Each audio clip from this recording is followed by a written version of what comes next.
మనందరం కొత్త కారు లేదా బైక్ కొనేటప్పుడు మొదటగా చెక్ చేసేదేంటి? మైలేజ్. ఎంత దూరం వెళ్తే ఎంత ఇంధనం ఖర్చవుతుందో తెలుసుకోవడమే కదా. కానీ మీరు ఎప్పుడైనా రైల్ మైలేజ్ గురించి ఆలోచించారా?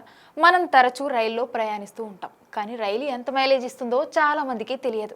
ఇటీవల ఒక వీడియో సోషల్ మీడియాలో వైరల్ అవుతుంది. అందులో ఒక ప్రయాణికుడు రైలు లోకో పైలట్ను అడుగుతాడు, రైలు ఎంత మైలేజ్ ఇస్తుంది అని. దానికి పైలట్ సరదాగా సమాధానమిస్తూ, 1 కిలోమీటర్ వెళ్లాలంటే సుమారుగా 8 లీటర్ల డీజిల్ అవసరమని చెప్పాడు. రైలు మైలేజ్ అనేది అనేక అంశాలపై ఆధారపడి ఉంటుంది. రైలు రకం, ప్యాసింజర్, ఎక్స్ప్రెస్, సూపర్ ఫాస్ట్ ఏదైనా కావచ్చు.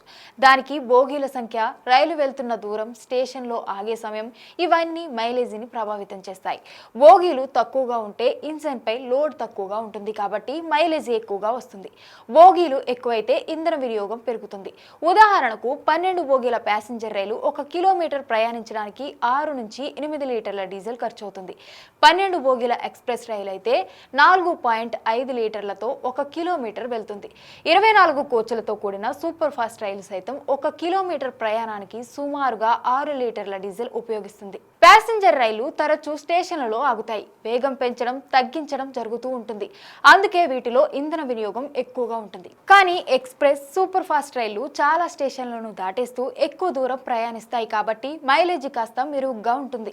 అందువల్ల రైల్లో 1 లీటర్ డీజిల్తో 1 కిలోమీటర్ ప్రయాణం సాధ్యం కాదు. ఇది రైలు రకం, బోగీల సంఖ్య, ప్రయాణ దూరం, స్టాప్ల ఆధారంగా మారుతూ ఉంటుంది.